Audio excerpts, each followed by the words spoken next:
오늘은 구속의 경륜 32번째 시간인데요. 오늘 연구할 주제는 1930년경에 가르쳤던 재림교회 안에서의 14만 4천인에 관한 그 말씀을 어떻게 가르쳤는지 한번 우리가 확인해 보는 시간을 가져보도록 하겠습니다. 오늘날 재림교회가 이 14만 4천인에 대한 진리가 시대가 변하여 감에 따라서 이 조금씩 차츰차츰 변하여 왔다는 사실을 우리가 알 수가 있습니다. 진리는 시대가 변한다고 해서 달라질 수 있는 것은 아니죠. 재림교회가 1930년경에 가르쳤던 그런 14만 4천인 진리가 1960년도 전후에서 또 가르쳤던 것, 그리고 오늘날의 이 14만 4천인에 대한 가르침이 차츰차츰 달라져 왔습니다. 그러면 오늘은 우리가 1933년도에 이 시조사에서 발행한 왕대하 여사가 쓰신 묵시록 연구 그 책에서 어떻게 이 14만 4천 진리를 가르쳤는지 한번 확인해 보도록 하겠습니다. 제가 이 자료를 영상과 함께 밑에 달아 놓았으니까 참고해서 봐주시기 바랍니다. 이 묵시록 연구는 시조사에서 1933년 1월 5일에 발행한 책자인데요. 저자는 왕대하 여사인데 1988년도에 출생하셔서 1978년도에 이제 돌아가셨는데요. 이 왕대하는 한국명입니다. 그리고 이분은 미국에서 파송된 선교사이고 본명은 데오드라 샤펜버거 웬거린이라는 이름을 가지고 있고요. 그리고 43년 동안 1909년에서 1952년 동안 한국에서 43년이죠. 43년 동안 한국에서 주로 출판사업에 봉사하시는 분입니다. 그러면 이때 1933년도에 재림교회가 가르쳤던 이 계시록 7장은 어떻게 가르쳤는지 한번 우리가 그 말씀을 한번 확인을 해 보도록 하겠습니다.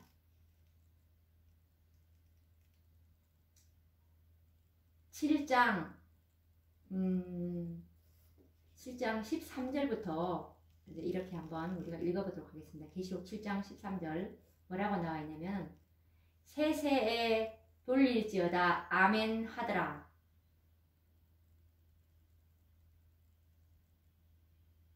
장로 중에 하나가 응답하여 내게 이르되, 이것은 계시록 7장 13절부터 읽어가는 내용입니다. 이 흰옷 입은 자들이 누구며 또 어디에서 왔나요 하기로 내가 가르되 내 주인이여 당신이 알리이다 하니 그가 나더러 이르되 이는 큰 환난 가운데서 온 자인데 어린 양의 피에 그 옷을 씻어 희게 하였는지라. 그러므로 그들이 하나님의 보좌 앞에 있고 또 그 성전에서 밤낮 섬김에 보좌에 앉으신 이가 장막으로 그 울을 덮으리니 저희가 다시 줄이지도 아니하며 목마르지도 아니하고 해나 아무 뜨거운 기운이 상하지 못할지라. 17절입니다. 이는 보좌 가운데 계신 어린 양이 저희의 목자가 되사 생명수 샘으로 인도하시고 하나님께서 눈물을 그 눈에서 다 씻어 주심이라. 인치는 일이 마친 다음에 요한은 헬 수 없는 무리가 하나님의 보좌에 둘러서서 하나님을 찬송하는 것을 보았다. 그런데 이 무리는 각 나라와 모든 족속과 백성과 지방에서 온 자라 하였다. 그러므로 이 사실로서 보건대 인치는 일이 마치는 때에는 예수께서 재림하실 것을 분명히 알 수 있는 바이다.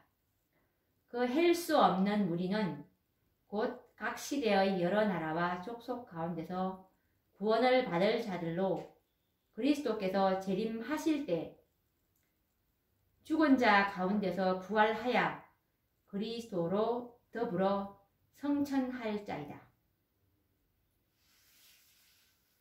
지금 제가 이 왕대하 여사가 쓰신 묵시록 연구 1933년도에 재림교회에서 가르쳤던 그 계시록 7장 말씀을 지금 읽고 있는데요. 지금 이 말씀은 뭐냐 하면은 계시록 7장 9절에 이 헤일 수 없는 무리들은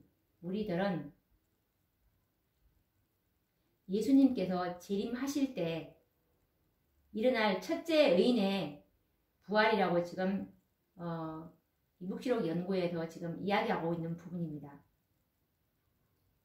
그런데 지금 이제 또 제가 읽을 부분은 요한이 흰옷 입은 무리를 두 무리를 보지 않았습니까? 지금 계시록 7장 9절에 있는 이 흰옷 입은 무리, 이 무리들은 예수님께서 재림하실 때 부활시킬 첫째 의인의 부활이고, 또 제가 읽어보도록 하겠습니다.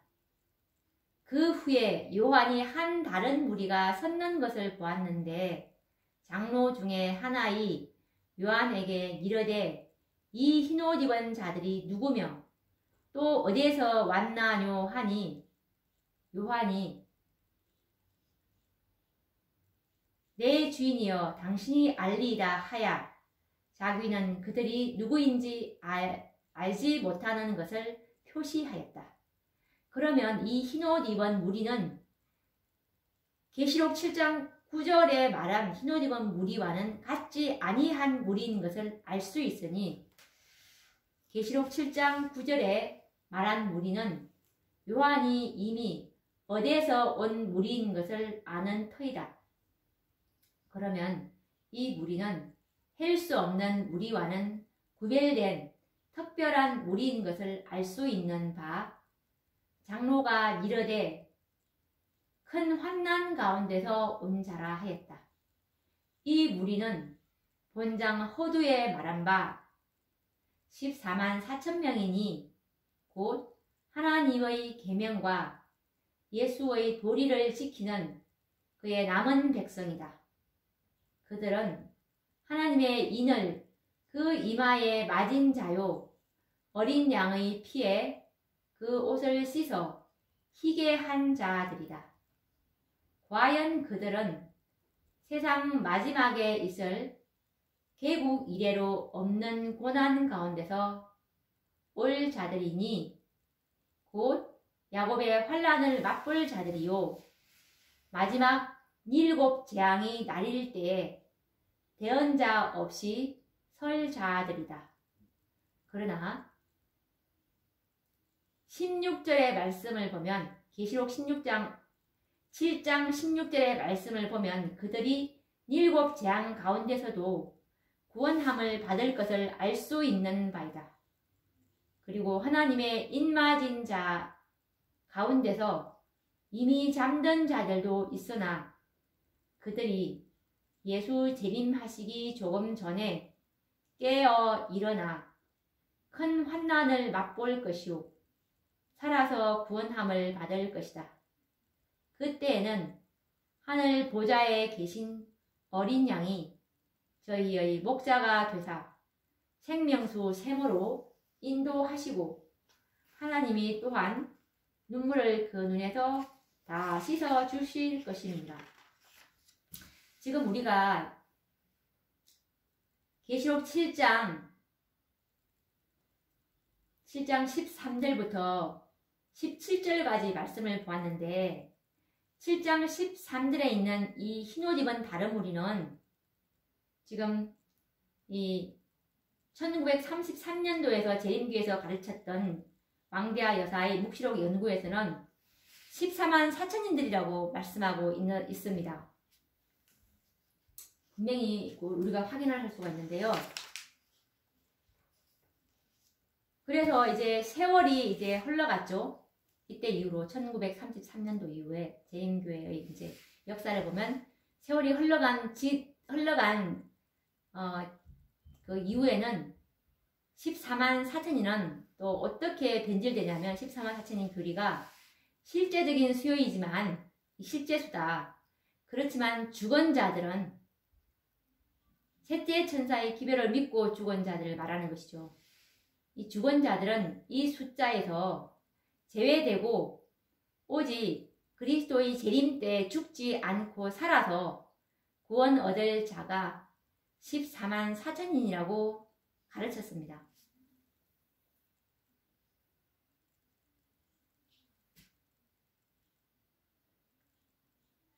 그러면 또 오늘날은 어떻게 지금 가르쳐지고 있냐 하면 14만 4천인은 한낱 상징적이고 그리고 헤아릴 수 없는 무리와 동일하다 라고 이렇게 가르치고 있습니다.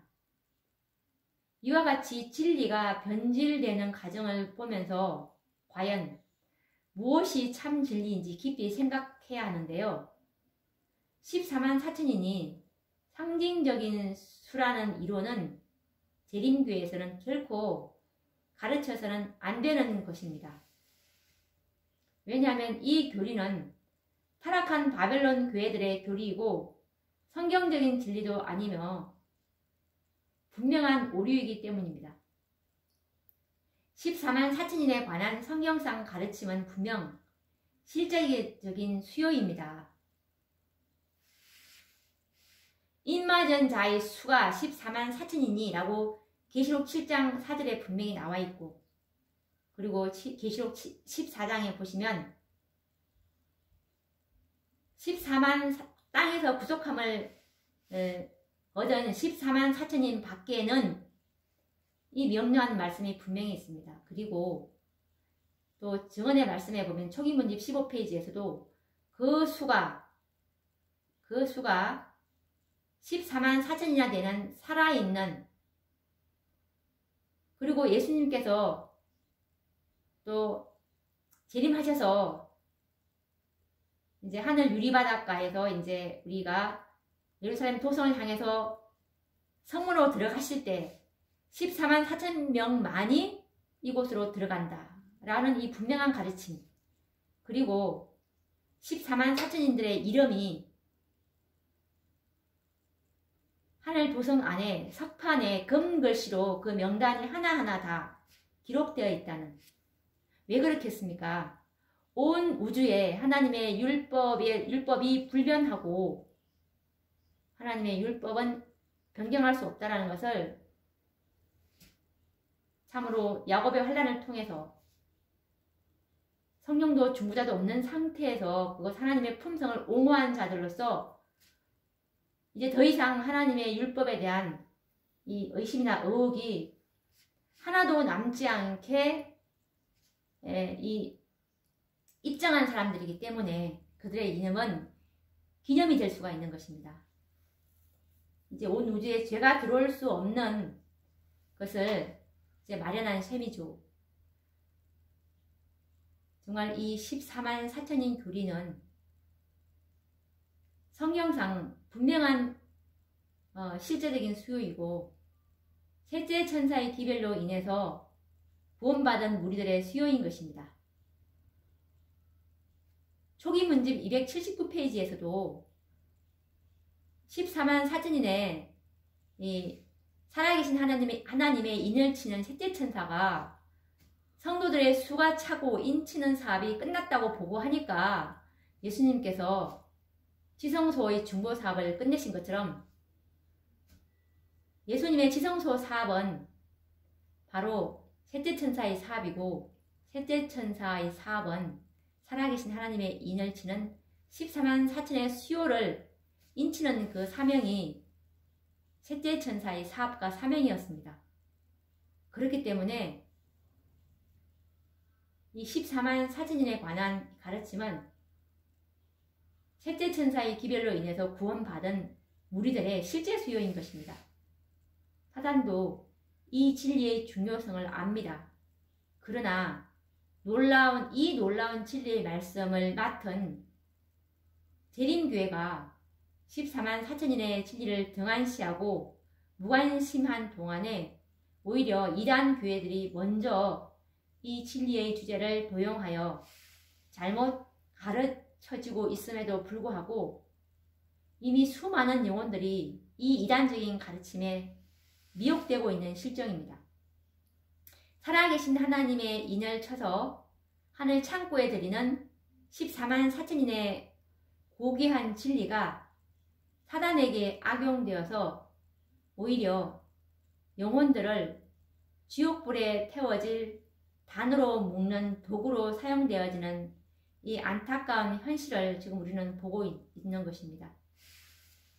14만 4천인의 구속의 열매들의 수요가 찰 때 비로소 영광스러운 그리스도의 재림이 가능하건만